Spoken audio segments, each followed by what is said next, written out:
You wanted Michael Moore on this broadcast, and most of you did. So we vowed to track him down. Moore dodged us, saying he wouldn't appear on The Factor until I saw his entire film. That's fair enough. I saw the first half at a screening and picked up the second half about a week later. But Moore still didn't come on until yesterday when I cornered him on a Boston street. Moore said he'd do an interview with The Factor if we didn't edit it, and he could ask me some questions. I said, all right.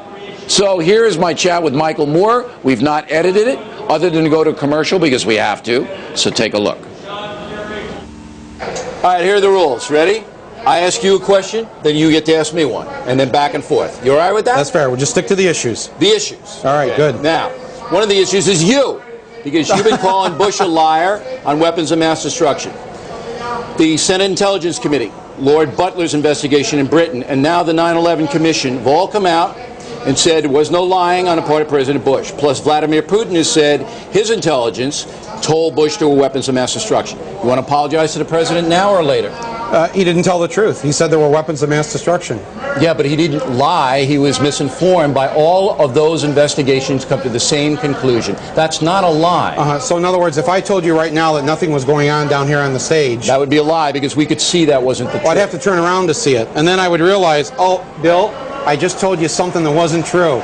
Actually, it's President Bush that needs to apologize to the nation for telling an entire country that there were weapons of mass destruction, that they had evidence of this, and that there was some sort of connection between Saddam Hussein and September 11th. And okay, he used that. He never said that. But back to the thing. If Michael Moore is president, I thought you said you saw my which movie. may happen if Hollywood. I show all that in the movie. Yeah. Okay. Fine. But that was your question. This is issues. That's your question. You got 3 separate investigations plus the president of Russia, all saying British intelligence, U.S. intelligence, Russian intelligence told the president there were weapons of mass destruction. You say he lied. It's not a lie if you believe it to be true. Now, he may have made a mistake, which is obvious. Well, that's almost pathological. I mean, many criminals believe what they say is true. All right, so now they could pass a lie detector test. You're dancing around the question. No, I'm not. There's no dancing around. He didn't. He said lie. Something that wasn't true, based upon bad information given to him by legitimate sources. Bill, you know that they went to the CIA. Cheney went to the CIA. They wanted that information. They wouldn't listen to anybody. Did he go to Russian intelligence and Blair's intelligence too? His own people told him. I mean, he went to Richard Clark the day after September 11th and said, "What do you got on Iraq?" And Richard Clark's going, "Oh, well, this wasn't Iraq that did this, sir. This was Al Qaeda." You're diverting the issue. Did you read? Did you read Woodward's book? No, I haven't read his book. Okay. Woodward's a good reporter, right? He's the Watergate guy. You know who he is, right? I know who he is. Okay. He says in his book, George Tenet looked the president in the eye, like I'm looking you in the eye right now, and said, "President, weapons of mass destruction is a quote-unquote slam dunk." If you're the president, you ignore all that? Yeah, I would say the CIA had done a pretty poor job. I agree. Tenet was fired. But not before they took us to war based on his intelligence. This is a man who ran the CIA, a CIA that was so poorly organized and run and wouldn't communicate with the FBI before September 11th. And as a result, in part, we didn't have a very good intelligence system set up before September 11th. Nobody disputes that. Okay, so he screws up September 11th. Why would you then listen to him when he says this is a slam dunk and you're going to go to war? You got MI6 and Russian intelligence all saying the same thing. That's why. Okay, here's my question. You're not going to apologize to Bush. You're going to continue to call him a liar. Oh, he lied to the nation. Bill, I can't think of a worse thing to do for a president, to lie to a country, to take them to war. I mean, I don't know of a worse. There was no lie. He did not tell the truth. What do you call that? I call that bad information acting on bad information. Hey, a 7-year-old can get away with that. All right, your turn to ask me. Mom, Dad, it was just bad information. I'm not going to get you to admit it wasn't a lie. It was a lie, and now, which leads to my question to you.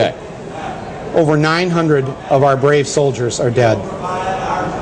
What do you say to their parents? What do I say to their parents? Yes. I say what every patriotic American would say. We're proud of your sons and daughters. They answered the call that their country gave them.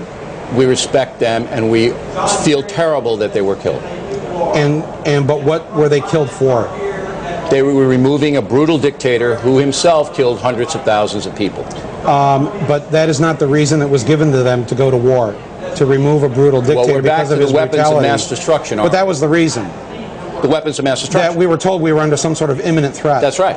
And there was no threat, was there? It was a mistake. It was, just a mistake. And that's what you tell the parents of a deceased child? I think that's what those parents We're believe. sorry, it was a mistake. Yeah, that's what you have to tell them. Bad intelligence. We're all sorry. I don't think that's good enough. Well, I don't think it's good enough either for those parents. So we agree on that. That is the historical nature of what happened. Bill, if I made a mistake and I said something and did something as a result of my mistake, but it resulted in the death of your child, how would you feel toward me? It depends whether the mistake was intentional. No, not intentional. Or unintentional. It was a mistake. Then, if it was an unintentional mistake, I cannot hold you morally responsible for that. Really, I'm driving down the road and I hit your child, and your child is dead. If it were unintentional and you weren't impaired or anything like that. So just that's all it is alcohol. Even though it was a mistake, how would you feel? Now toward we're wandering. Me? Now listen. No, but my point is. I know what your point is, and I answered your question. But why? What did they die for? They died to remove a brutal dictator who had killed hundreds of thousands of people. Yeah, that's what they died for. That was not the reason they were given.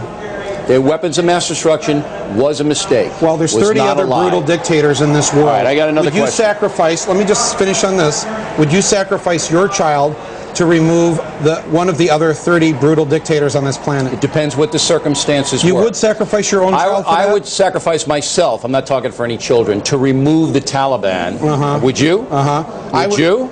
That's my next question. No, I would be willing. Would you sacrifice yourself to remove the Taliban? I would be willing to sacrifice my life to track down the people that killed 3,000 people on our soil. Yeah, that was Al-Qaeda who were given refuge by the Taliban. Yeah, but we didn't go after them, did we? We removed the Taliban and killed 3/4 of the Al-Qaeda. That's why the Taliban are still killing our soldiers there. Well, look, Moore, you can't kill everybody.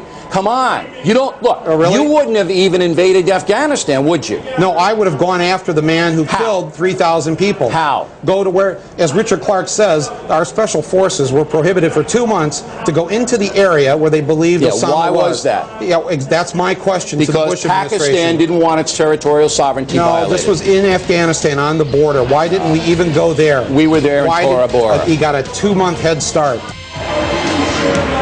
Okay, we're going to wrap up the Moore interview in a moment. Oh, boy. And once again, we did not edit this interview. We just have to take a break because that's what we have to do by computer dictate. And we're going to be right back to wrap up the Moore interview, and I'll have some comments on it coming up.